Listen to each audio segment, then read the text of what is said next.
Yuri,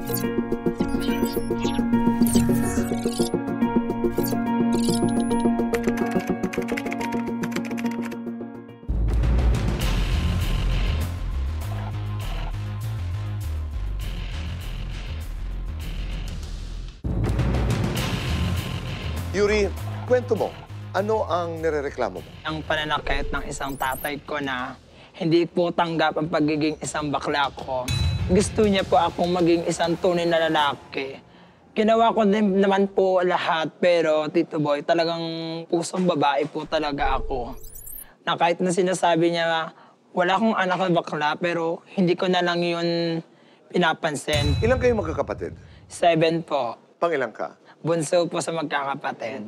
Nung kabataan mo, 7, 8, 9 years old, anong naalala mo? Pagdating sa relasyon mo sa iyong tatay, na si Tatay Marcos. Simula po nung natanto niya sa akin na isa akong gay, hindi niya po ako minahal. Parang tinakwil na lang po niya ako na wala akong anak na bakla. Sinasabi niya ito sa'yo? Yes po, Ano ang Tito sinasabi Boy. niya eksakto? Umalis ka dito, wala akong anak na bakla. Lumayas ka dito dahil isa kang salot. Anong sinasabi ng mga kapatid mo?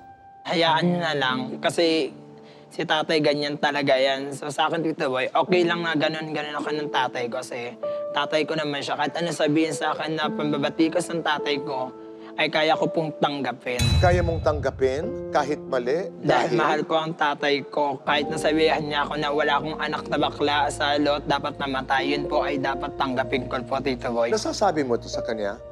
Tay, kahit anong sabihin mo, mahal kita. Yes po, Tito Boy. Nasabi ko na sa kanya na kahit anong sabihin niyo sa akin, mahal pa rin kita. Anong klaseng pananakit ang natanggap mo mula sa tatay mo? Nung bata pa po ako, nakaranas po ako ng bugbugin niya ako, isa ko, tsaka niya po ako pinapalo-palo. Tapos tiniwarik niya po rin ako sa punong mangga. Kasi nga po, gusto niya ako maging lalaki. Sinabi ko sa tatay ko na, ni kailan po hindi ako magiging isang lalaki, bakla po ako. Sana matanggap niyo rin po ako bilang anak niyo, Papa. At ang sinasabi niya? Wala akong anak na bakla.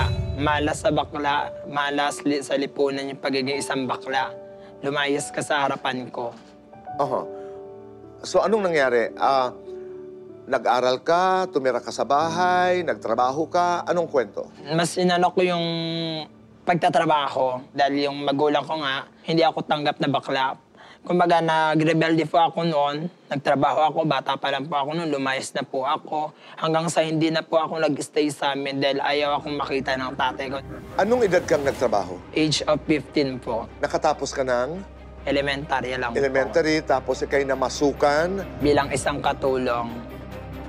Kahit saan pong lugar pupunta ako na ayoko lang mag-stay sa amin gawa ngayong tatay ko. Nagpunta po ako ng probinsya, sa Palawan po. Doon po ako nag-stay ng matagal. Gaano katagal? 4 years po. Para lang makaiwas. Makaiwas sa 4 years, anong naging trabaho mo? Sa hotel po, Tito Boy. Kada sahod po ako, pinibigay ko sa nanay ko ng hindi ko pinapaalam sa tatay ko na habang nagtatrabaho ako, nagbibigay po ako sa kanila. Pagkatapos ng Palawan, saan ka napunta? Sa Pangasinan po. Kasambahay po dun sa barkada ko, nirekomenda rin po ako para magtrabaho. Hiwalay pa rin kami hanggang ngayon ng papa ko. Pag wala yung tatay ko, tsaka lang po ako umuwi. At may narinig din akong kwento na pag dumadating ka rin, umaalis din ang tatay mo. Opo, Tito Boy. Parang umiiwas din siya. Nag-iwasan na lang po kami. Hanggang ngayon, kumusta ang estado ng relasyon ninyo ngayon? Ganun pa rin po, Tito Boy. Ganon pa rin. Hindi pa rin kami nagpapansinan. Ang nanay, Tanggap naman po niya ako, pero 50% lang po. Ayaw niya po kasi ako na maging isang ladlad na Becky. pag sinasaktan ka, walang ginagawa ang mga kapatid, walang ginagawa ang nanay. Pinipigilan na lang po yung tatay ko. At So kahit hindi lasing ang tatay, ito ang ginagawa niya sa'yo? Opo. Pero pag nalalasing, mas... Mas malakas po yung ginagawa niya sa akin. Naranasan ko po na dadaan lang ako.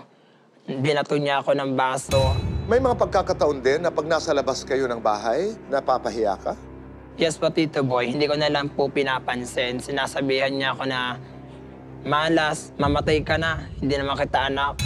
Naririnig ko sa ibang tao na sinasabihan ako na gano'n ng tatay ko. Pero para sa akin, hinahayaan ko na lang po. Napasok ka rin sa beauty parlor, right? Yes po, Tito Boy. as a hairstylist po. Then, ginawa ko sa sarili ko, ako na lang mismong nag-racket-racket. Dumating sa punto, Tito Boy, na habang nagsiservice ako sa isang client, pinahiya niya ako. At sinabihan ako na, huwag kayo magpaayos dyan kasi hindi naman bakla yan, lalaki yan. Sisirain lang yung buhok nyo. Iniyak ko na lang po yung sistemang gano'n na sinabi sa akin ng tatay ko. Para may katahimikan. Yes po, hinahayaan ko na lang po yung tatay ko na kung ano yung gawin po sa akin. Lagi ko iniisip, mahal ko yung tatay ko. Naniniwala ka ba na mahal ka rin ng tatay mo? Mahal ko yung tatay ko. Pero siya, dahil sa pananakit niya sa akin, ayaw niya lang akong mapahiya sa ibang tao. Kaya feel ko rin na mahal din po ako ng tatay ko, pero hindi niya Pero lang... ang hirap mapagtagpuin yung sinasaktan ka, sinasabihan ka na masasakit ang mga salita, at Opo, sabihing Tito. mahal ako. Opo, Tito Boy. Kailan ka huling sinaktan ng tatay? Age of 20 po. You're how old now? 28. Anong pangarap mo? Maging beautician po. Sinisikap ko naman pong mag-aral po ng ALS kahit pa paano para po may pakita akong diploma. Katunayan na nakapagtapos ako ng pag-aaral. Anong dasal mo? Tanggapin ako ng tatay ko bilang isang bakla at mahalin niya ako ng lubos na iparamdam niya sa akin na tunay niya akong anak.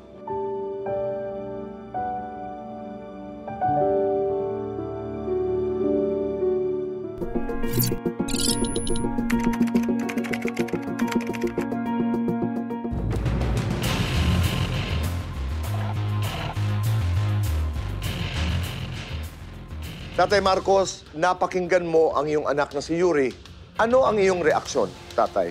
Gusto ko nga maituwid ang kanyang pagkatao, maging tunay siyang lalaki. Ayaw ko kasi nang mayroon ako anak na bading. Gusto ko lahat kami tunay nga lalaki. Kung lalaki, lalaki talaga. Kung babae, babae. Ayaw ko ng mga alanganin. Kaya ganun na lang, Tito Boy, ang galit ko sa kanya. Dahil hindi naman siya sumusunod sa kagustuhan ko. Sa tuwing kinakausap ko siya, bigla na lang niya ako tinatalikuran. Kaya doon tumitindang galit ko, Tito Boy.